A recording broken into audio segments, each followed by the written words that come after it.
Chakadjan qui, dans ses délires, s'est retrouvé quelque part et il a donné une interview dans un journal.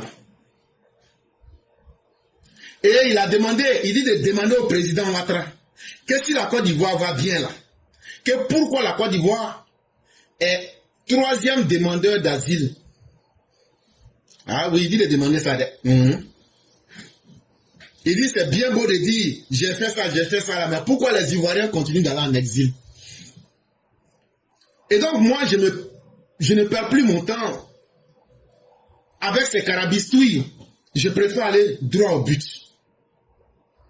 Et là, ce qu'il a dit là, je ne vais pas prendre le temps de tout lire. La première chose qu'il a eu à dire, il dit la multiplication des fronts communs dans l'opposition montre clairement la gravité de la situation politique actuelle en Côte d'Ivoire. Il dit, actuellement là, la situation va tellement mal en Côte d'Ivoire qu'il n'y a pas d'autre solution. Que la solution aujourd'hui là, ce sont les inutiles qui se sont mis ensemble là, que ce sont eux qui sont aujourd'hui la solution au problème de la Côte d'Ivoire. Mais je ne vais même pas lui répondre. La première réponse que je vais lui donner là, voilà ça ici. C'est avec son ami Laurent Gbagbo. Moi, j'ai appelé un ambassadeur, je lui ai dit, tu crois que je suis assis ici par hasard? On ne s'assoit pas ici par hasard. Pour arriver là, c'est pas par hasard. Même si tu dis oui, on avait éliminé Ouattara, on a éliminé Bédié, mais c'est tout ça qui n'est pas par hasard.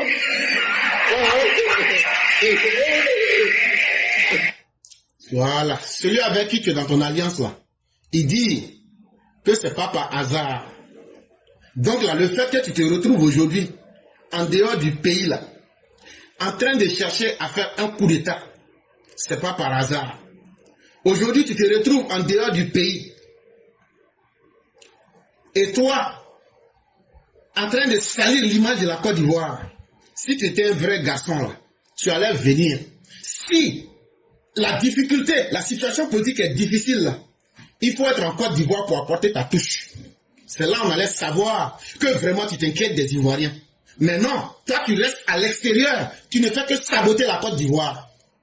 Ça veut dire, toi tu dis que la Côte d'Ivoire est un problème, mais toi-même tu sors du pays et tu t'en vas saboter le pays tous les jours. Donc, qui est le premier ennemi de la Côte d'Ivoire? Mais tu ne fais pas la même chose pour le Sénégal, le pays de ton papa. Et c'est simplement triste. Et ton ami d'aujourd'hui, Laurent Gbagbo, là, il te dit que pour être président en Côte d'Ivoire, là, il faut être sur le terrain et il faut être un vrai garçon qui peut accepter de vivre les problèmes des Ivoiriens avec les Ivoiriens. Alors que toi, tu es un indigne qui est en train de flâner le long des rues de Paris. Et puis, je vais vous dire ceci. Vous, les opposants à 2 balles, là, vous n'êtes pas le thermomètre de la Côte d'Ivoire.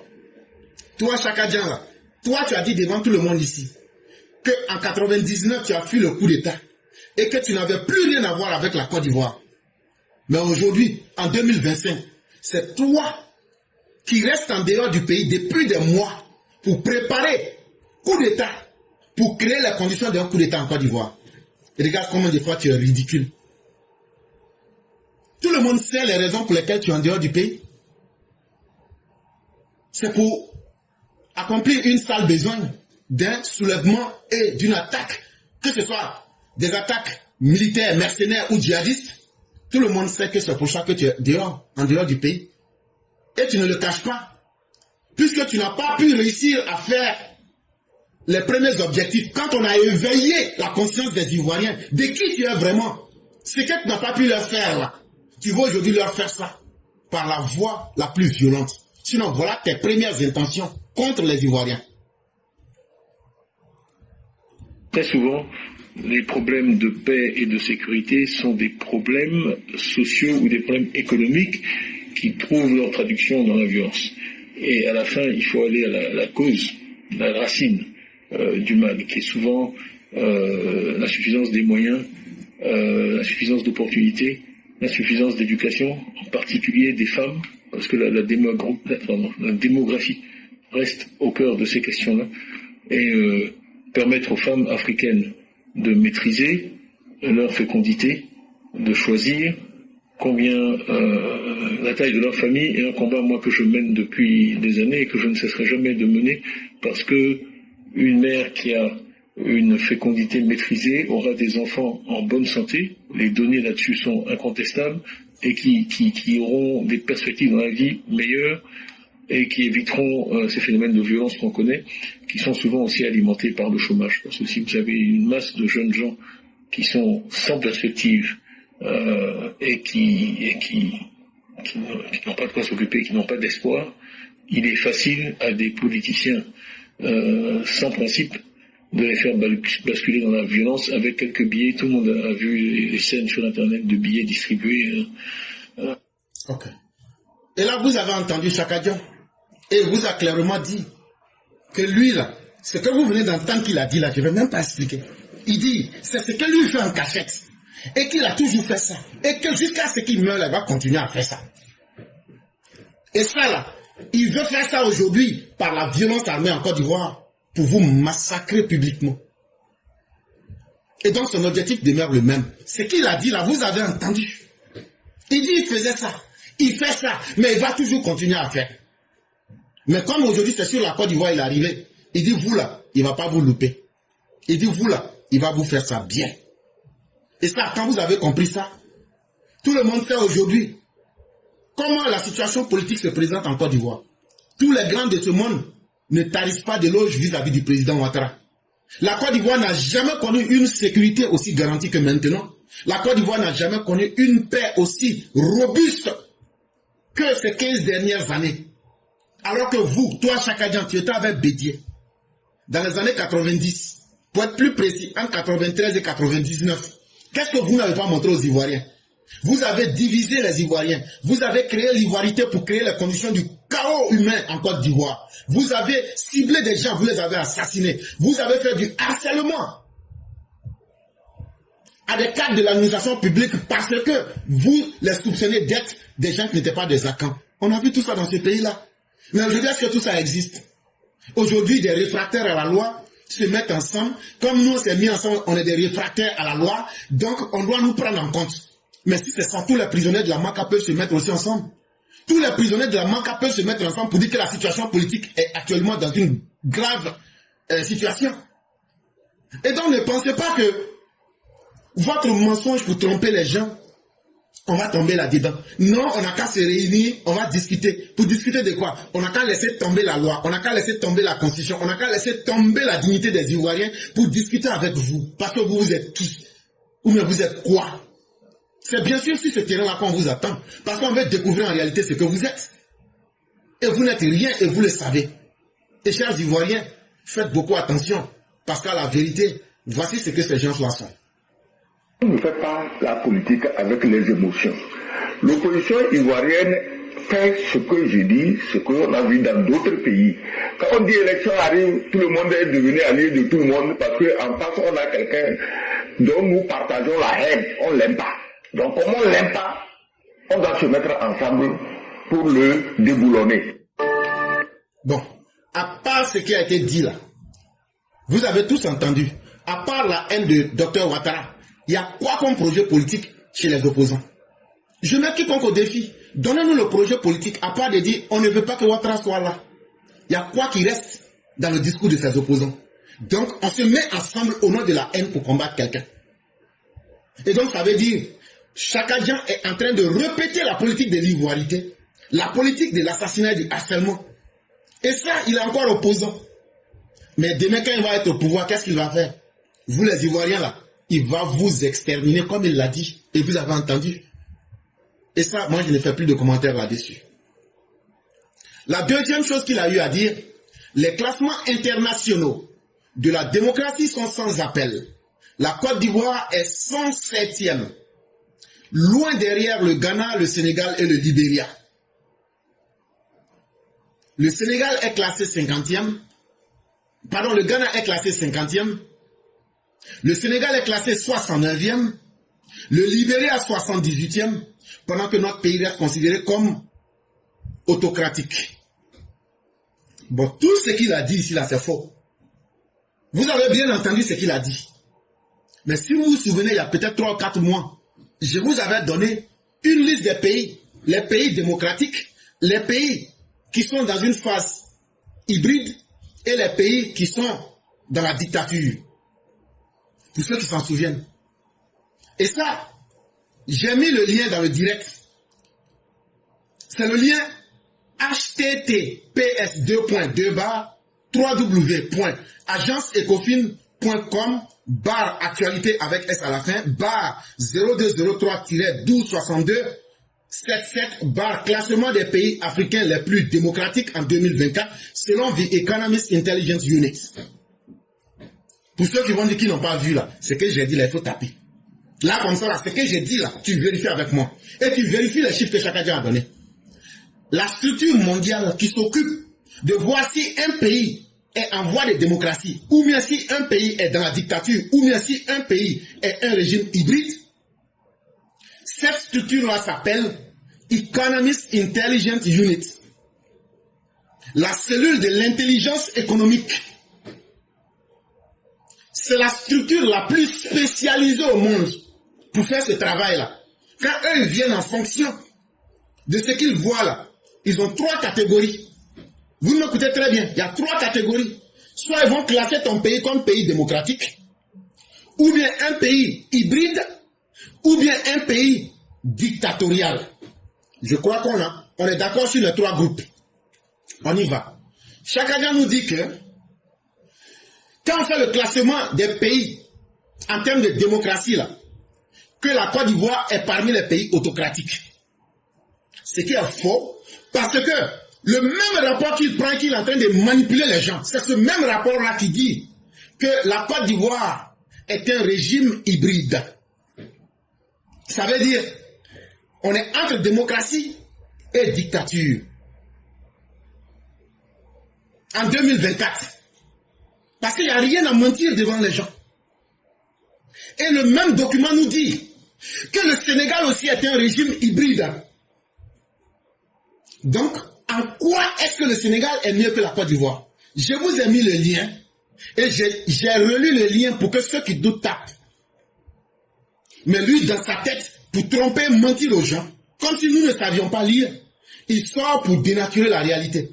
Et que, en termes de démocratie, le Ghana, le Sénégal, le Libéria battent la Côte d'Ivoire. Très bien. Bon, ton Sénégal là, toi, Tchakadjan, tu dis que le Sénégal est classé 50e. C'est un gros mensonge. Les chiffres de 2025 ne sont pas encore sortis. Mais les chiffres de 2024 qui sont sortis et que The Economist Intelligence Unit a fait sortir, tu mens. Le Sénégal est classé 65e dans le monde avec une démocratie imparfaite, donc pays à régime hybride.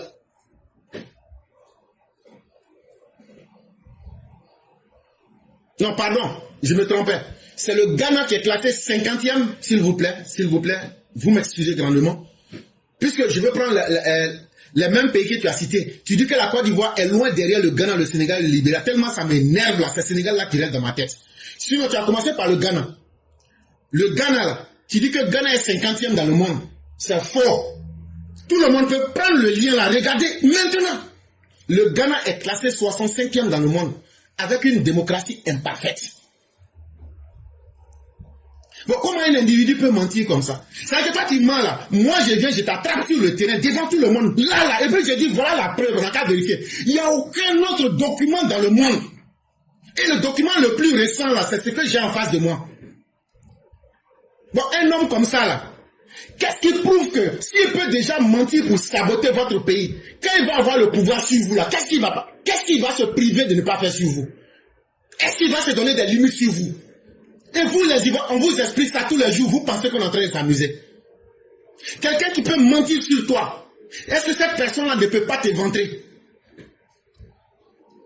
Tu as dit que le Sénégal et le Ghana est 50e. Quand on sort le papier et qu'on met devant tout le monde là, le monde entier voit. Même ce qui est là, la réalité. C'est comme ça que tu as fait pour faire tomber le Crédit Suisse. Tu as menti aux clients que tout va bien et puis vous avez volé leur argent. Et c'est ce même comportement-là que tu es en train de faire depuis plus de 3 mois. Tu ne fais que salir la Côte d'Ivoire. Mais nous là, on va sortir pour te montrer la réalité. Nous là, on n'est pas allé dans les grandes écoles des Blancs. Nous là, on n'a pas fait Polytechnique. Mais nous, on sait lire et écrire. On sait comparer les chiffres. Ce que tu as dit là, tu mens. Le Ghana est classé 65e. Dans ton mensonge, là, toi, tu as classé le Ghana 50e. Et le Ghana est une démocratie imparfaite. Ton Sénégal, là, le Sénégal de ton père Amadou Thiam, là. Tu dis que le Sénégal est classé 69e dans le monde. C'est faux. Le Sénégal est classé 74e. Et le Sénégal est un régime hybride. Ça veut dire entre la dictature et la démocratie. Et le Libéria que tu as pris en dernier, tu dis que le Libéria est 78e. C'est encore faux. Vous comptez le nombre de mensonges, hein? Après on va faire le total. Le Libéria est classé 80e régime hybride. Pendant que notre pays reste considéré comme autocratique. Tu dis que les gens considèrent la Côte d'Ivoire, ceux qui font ces travaux-là, que eux ils disent que la Côte d'Ivoire est une dictature. Mais tu as encore menti. Pur mensonge. Parce que selon l'indice de la démocratie dans le monde, et ce que je vous dis là, ça a été publié le jeudi 27 février 2024. Et la cellule la plus spécialisée dans le monde qui fait ce travail s'appelle The Economist Intelligence Unit. Ça veut dire la cellule de renseignement économique. Et le chapitre là, c'est l'index de démocratie en 2024.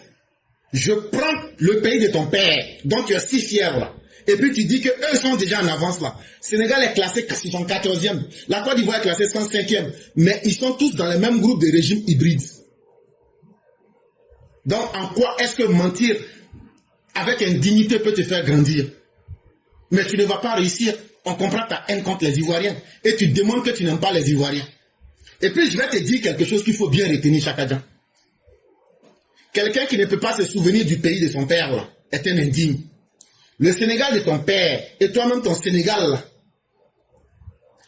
En mars 2025, le représentant spécial du FMI qui est à Dakar, là, il réside à Dakar, là. Il habite à Dakar, là. Il s'appelle Edward Gemael. Edouard Gemael. Edouard E-D-W-A-R-D. Gemael, là. G-E-M-A-Y-E-L. C'est lui le chef de mission du FMI au Sénégal. C'est lui qui a attrapé le régime de Diomaye Faye. On dit, vous avez fait des misreporting. Ça veut dire, ils ont falsifié et caché des informations économiques. Mais ce que beaucoup ne savent pas là, ils leur ont donné jusqu'à fin du mois de juillet 2025 là. Qui n'ont qu'à trouver une solution, ou même le Sénégal là. Que d'abord même pour commencer là, ils ne vont plus accorder d'aide au Sénégal. Le FMI, ils ont été très clairs. Ils disent, à partir du moment où ils ont découvert les mensonges des gouvernants sénégalais là, qui ont caché des réalités économiques là, qu'eux ne vont plus accorder de prêts au Sénégal, parce qu'on ne peut pas prendre caca pour soigner plaie. Donc là, il va falloir que vous leur dites toute la vérité, et que vous leur donnez une situation économique propre. Sinon là, il n'y a aucune aide qui va tomber pour aider le Sénégal, venant de la part du Fonds monétaire international de FMI. Toutes les aides ont été suspendues. Et il a été demandé à vos dirigeants sénégalais d'apporter les documents pour prouver. Maintenant là, quand ça vous a pris là, quand votre premier ministre est venu tout dernièrement, Sonko est venu en Côte d'Ivoire. Non seulement il avait demandé à la Côte d'Ivoire de l'aider à avoir de l'argent, mais qui peut voir quelqu'un, FMI dit ne te donne pas l'argent, et puis nous les pays pauvres, sinon on va te donner l'argent. C'est le président Ouattara qui dit, c'est moi il faut regarder. Il a mis son image sur les marchés de lui et moi pour que vous ayez 77 milliards. La Côte d'Ivoire a donné presque 40 milliards. Après c'était le Bénin et puis d'autres pays. C'est pas de l'argent cadeau, c'est l'argent qu'on a donné avec des prêts. J'ai déjà détaillé ça. Tout le monde peut voir ça. Mais maintenant là, ils se sont cachés encore après. Comme disent les enfants, ils se sont cachés après, ils sont venus encore. Ce que vous avez vu dans l'avion là, ça c'est fini. Après ils se sont cachés, ils sont venus encore, ils disent, tu nous as aidé dans 77 milliards, ça c'est vrai. Hein. Mais il y a encore un autre problème, tant qu'on n'arrête pas, c'est pas bon. Les gens là, ils disent qu'ils vont pas nous laisser. FMI là. Ouattara leur a dit, mes petits, calmez-vous. Je vais prendre le dossier en main. Et je vais mobiliser tout ce qu'il faut dans mon pouvoir pour calmer la situation. Alors que toi, tu es là. On dit que tu es un grand économiste. On dit que tu es fort. Mais même tes parents, même t'évitent. Même tes parents sénégalais ne veulent pas avoir affaire à toi. Et puis toi, tu veux maintenant nous forcer à te faire confiance. Faut chercher d'abord à faire tes preuves avec tes parents. Mais si eux-mêmes ils t'évitent là, tes propres parents sénégalais même t'évitent là, ils savent que tu es un flocon, ils savent que tu es un ver de terre et que tu n'es rien d'autre qu'un mirage que tu veux vendre. Mais ça ne va pas progresser avec nous les Ivoiriens. Ça, c'était le deuxième mensonge. Troisième mensonge. Depuis plusieurs mois, un groupe de 4 personnes s'acharnent publiquement à m'injurier, sans jamais m'avoir rencontré ou dialogué. Je ne comprends pas cette obsession, la hargne, la violence dirigée contre quelqu'un qu'ils ne connaissent pas, absolument du tout, pas personnellement. Ce type de violence verbale publique devient un catalyseur dangereux qui contribue à aggraver les tensions déjà existantes dans le pays. Chakadjan, tu te donnes de la valeur, hein. Toi, tu es qui? Et puis les gens vont chercher à dialoguer avec toi. Ou même les gens vont chercher à te rencontrer. Ton propre PDCI même là, tu fais honte au PDCI. Les gens t'appellent là-bas Bernie Madoff. Tu penses qu'on ne sait pas? Bernie Madoff là, c'est lui qui a blagué ses propres parents juifs. Il a pris leur argent et puis il a fait 20 ans ici. C'est comme ça que les gens du PDCI t'appellent Bernard Madoff. Tu sais. Et tu sais que je sais. Et nous savons que nous savons. Tellement tu es malhonnête. Toi, qui va chercher à te rencontrer? Tu dis qu'il y a un groupe de 4 personnes qui t'attaquent. Mais tu n'es même pas courageux pour dire leur nom. Il faut donner aussi leur nom. Il faut dire qui sont ceux qui t'attaquent. Un indigne comme toi, qui n'est même pas capable de s'assumer. Tes militants sont en train de souffrir ici. Toi, tu es en train de fuir là-bas. Tu fais la belle vie. Ah, ça te fait mal qu'on t'insulte. Ça te fait mal qu'on t'insulte. Mais quand toi-même tu as insulté ton propre père, que c'est un djandjou, que ton père là, c'est un bordel ambulant, ça n'a pas fait mal à ton père. Le 1er juillet 2024, toi et puis tes frères là, vous avez fait un communiqué. Et vous avez fait le communiqué le plus honteux et le plus violent de traiter votre propre père, Amadou Thiam, d'être un champion de l'adultère. Et que c'est de cette manière-là qu'il a donné naissance à votre sœur, Anna Rose Thiam. C'est écrit, ça est là. Si ce que j'ai dit n'est pas vrai là, vous posez plainte contre moi. Aïe. Allez poser plainte contre moi. Dans le communiqué, vous avez bien écrit, voilà ça. Dame Anna Rose est une fille adultérine. De feu notre père, le ministre Amadou Thiam, qu'il a eu avec feu Simone Petit, et n'a donc aucun lien biologique avec feu le président Félix Houphouët-Boigny. Et vous avez signé le document. Toi, tu peux parler de violence verbale à quelqu'un? Est-ce que l'indignité et la honte suprême peuvent dépasser ça? Dire que ton propre père là, lui est une des filles adultérines. On pourrait même supposer qu'il y en a plusieurs. Mais nous, on va s'en tenir à ce qui est là. Ce que je viens de dire là, si vous n'êtes pas content là, allez déposer plainte contre moi. C'est ce que je vous dis. C'est ce que je vous dis. Parce que la vérité là, si d'autres ont peur de la dire, nous autres là, nous on va risquer nos vies pour la dire. Et on va s'assumer. Est-ce qu'il y a un message qui peut être plus violent que ça? De traiter ton propre papa d'un bordel ambulant. Ah donc ça n'a pas fait mal à ton père. Mais toi, les petits mots que tu dis aux autres, ça ne les fait pas mal. Quand tu étais à Yopougon, tu as dit que ceux qui étaient victimes de l'ivoirité, que c'est leur problème. Justement, moi j'ai été victime de l'ivoirité. J'ai été victime des escadrons de la mort. Comme c'est notre problème là, on va traiter ça avec toi. On va te retourner ça. Voilà quelqu'un qui ne peut même pas supporter qu'on lui dise la vérité. Et c'est lui qui veut diriger les Ivoiriens. Quand vous dites à Alassane Ouattara que sa bouche est tordue là, ça ne le fait pas mal. Hein? Ça ne fait pas mal à ses partisans. Quand vous dites que le Magellan là, ça ne lui fait pas mal. Quand vous insultez sa femme, ça ne le fait pas mal. Quand vous avez déterré sa maman, ça ne le fait pas mal. Quand vous avez tué les militants du RDS, ça ne vous a pas fait mal. Ça ne nous a pas fait mal. Quand vous avez ostracisé les Ivoiriens, humilié les musulmans, ça ne leur a pas fait mal. Or, toi, tu étais dans le gouvernement et tu veux te cacher que non, moi j'ai la main propre, je n'ai rien fait à quelqu'un. Faut attendre. Si c'est par injure là, ou bien les petits mots qui t'ont été dit là, qui te font mal là, il y a pire encore qui va venir. Et tu n'es rien pour que quelqu'un t'ait rencontré pour dialoguer avec toi. Donc tu es tellement misérable que tu cherches aujourd'hui à discuter avec n'importe qui. Mais tu n'auras pas aussi cette occasion-là. Ça, il faudrait que tu te mettes ça en tête. Le quatrième mensonge que tu as dit, tu dis, pendant qu'on vante un paradis en Côte d'Ivoire, le pays est paradoxalement le 3e plus grand demandeur d'asile africain. Si tout va bien, pourquoi autant de citoyens cherchent-ils désespérément à quitter leur propre pays? On ne va pas rentrer dans la sémantique, mais on va se baser sur tes dits.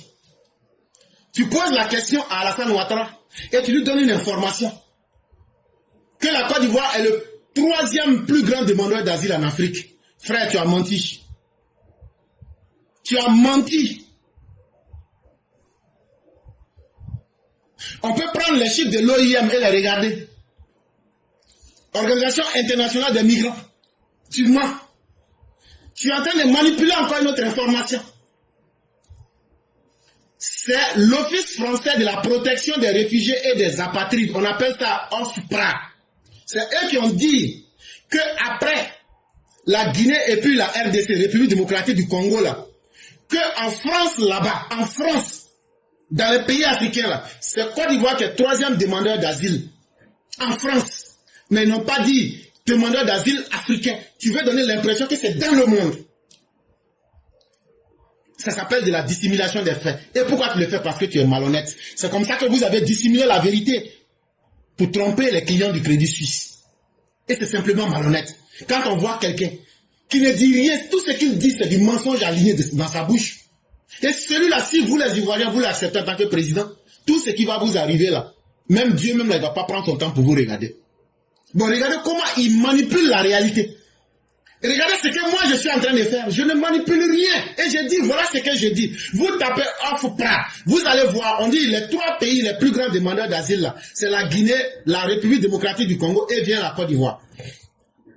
Mais lui il sort pour venir nous dire que si la Côte d'Ivoire est un paradis, que pourquoi les Ivoiriens fuient. Mais tu veux nous dire que la Côte d'Ivoire est un enfer. Donc toi tu veux devenir le président de l'enfer. C'est que tu nous montres que tu es un idiot. Tu vois, non? Nous, on peut réfléchir par l'absurde et puis revenir à la même conclusion. La Côte d'Ivoire n'est pas un paradis. Mais pourquoi toi, tu cherches à être le président de l'enfer? Si la Côte d'Ivoire n'est pas un paradis et que les gens fuient là, pourquoi toi, tu cherches à être le président de cet enfer-là? En tout cas, pour nous, là, la Côte d'Ivoire est notre paradis. Parce que nous, là, nous, on a un village en Côte d'Ivoire, nos parents ont un village là-bas, et nous, là, on peut se taper, nous, on a un pays dont on est fier. Et il y a un lien entre nous et la Côte d'Ivoire. Mais toi, tu es un indigne. Tu n'aimes pas la Côte d'Ivoire. Tu n'aimes pas les Ivoiriens. Sinon, ce que tu fais là, tu ne ferais pas. Un pays que tu aimes là, tu ne vas pas saboter ce pays. Tu traites aujourd'hui la Côte d'Ivoire d'être un enfer. Et toi, tu veux qu'on a qu'à te laisser. Toi, tu vas devenir le président de cet enfer-là. Et demain nous dire que non, vous m'avez mis en enfer, c'est pourquoi je n'ai pas réussi. Mon frère, pardon, c'est bon, on n'a pas besoin de toi. Il faut nous laisser dans notre enfer là, comme ça. Mais en tout cas, nous, notre enfer là, aujourd'hui là, la Côte d'Ivoire n'a jamais été un paradis pour nous que du 11 avril 2011 jusqu'à aujourd'hui. Et nous, là, on ne s'en plaint pas. Et nous, on a vu d'où nous venons. Et nous, on a vu ce que les Ivoiriens ont subi. Les Ivoiriens s'en souviennent. Maintenant, ceux qui vont à l'aventure, là, c'est une question de choix. Moi-même qui vous parle, là, je suis à l'aventure.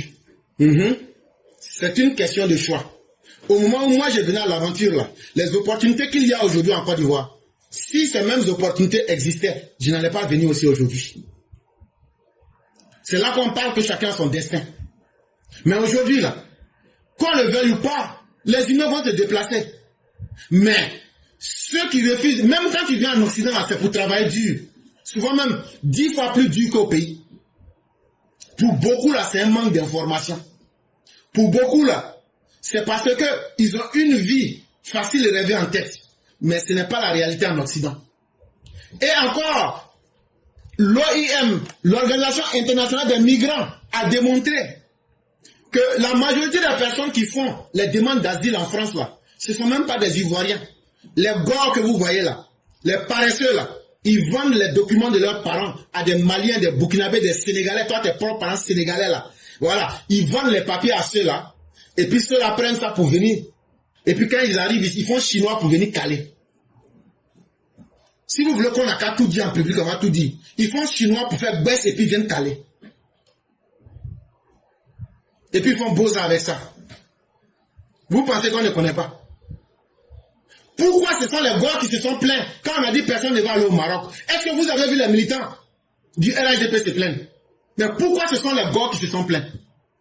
C'est là qu'on a compris que c'est eux qui ont des filières de faux papiers qu'ils vendent. Et il a terminé avec un 5e mensonge.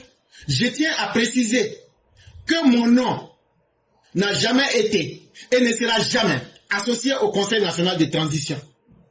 Il dit, oh, celui que tu peux blaguer là, c'est ta maman et puis ton papa. Parce que eux là, ils t'aiment. Eux là, ils vont voir ton mensonge et puis ils vont accepter. Mais c'est pas nous qui va blaguer. Il a dit hein, que lui n'a jamais été et qu'il ne sera jamais associé au CNT. Le CNT, c'est le groupement des djihadistes qu'ils ont organisé en 2020 pour faire tomber le régime du président Ouattara. C'est lui-même qui l'a dit. Mais moi, je ne vais rien dire. Hein. Moi, je ne vais rien dire. On n'a qu'à écouter ici à Finguesson. Effective, le processus électoral aujourd'hui est complètement discrédité, entravé. Et je voudrais dire que cette opposition se renforce chaque jour. Tout à l'heure, après cette rencontre, nous recevons 2 autres formations politiques qui ont décidé de nous rejoindre, qui isolent davantage le pouvoir en place. Et je voudrais même vous annoncer de façon solennelle que depuis quelques semaines, nous sommes en contact avec une personnalité, très forte personnalité de ce pays. Et en l'occurrence, notre frère le ministre Tidjane Thiam, et il m'a chargé, et je voudrais profiter de votre micro, il m'a chargé d'annoncer officiellement et solennellement au peuple de Côte d'Ivoire qu'il a décidé de rejoindre l'opposition et que désormais il est avec nous dans ce combat contre la dictature de Alassane Ouattara. Tout le monde a entendu. Toi, tu as dit que tu n'as jamais été dans le CNT et que tu ne seras jamais associé au CNT. Pourtant, en 2010, tu étais la fierté du CNT. Et vous avez tous entendu à Finguesson. Il dit, ce que tu veux dire en 2025 pour te discréditer là, et pardon, pour te disculper, que toi tu n'as jamais été dans le CNT, à Finguesson dit que c'est toi-même qui leur a dit que tu les rejoins dans le CNT et que ça vient encore isoler le président Ouattara. Donc regarde comment tu es. Si ce que Afinguesson a dit c'est faux là, c'est depuis 2010. Tu n'as pas posé plainte contre lui, mais c'est même propre. Même si ta main est propre, tu n'as pas envie de laver ton nom, comme Babo, il faut poser plainte contre Afinguesson. Si tu es garçon, chaque jour, il faut poser plainte contre Afinguesson. Afinguesson dit que tu étais un membre influent du CNT. Toi, il a dit ça en 2010. Ça va faire, en 2020, pardon. Aujourd'hui, plus de 5 ans après, tu veux, non, moi je suis propre, moi je n'ai pas été, je n'ai jamais fait. On a pris la vidéo, mais tout le monde a entendu. Sans manipulation. Ce que tu dis, c'est encore faux. On peut être faux jusqu'à ce point. On peut être indigne jusqu'à ce point. On peut manquer d'objectivité jusqu'à ce point. Et chers Ivoiriens, c'est ces gens, c'est des choses comme ça qui se mettent dans la politique ivoirienne, soit disant qu'eux ils sont là, qu'ils veulent président. Mais en tout cas, chers Ivoiriens, on vous a montré tout ce que ces personnes représentent comme danger. C'est à vous-même de voir si vous voulez être lucide ou bien si vous voulez vous laisser prendre dans leur piège. Ça, c'est votre problème.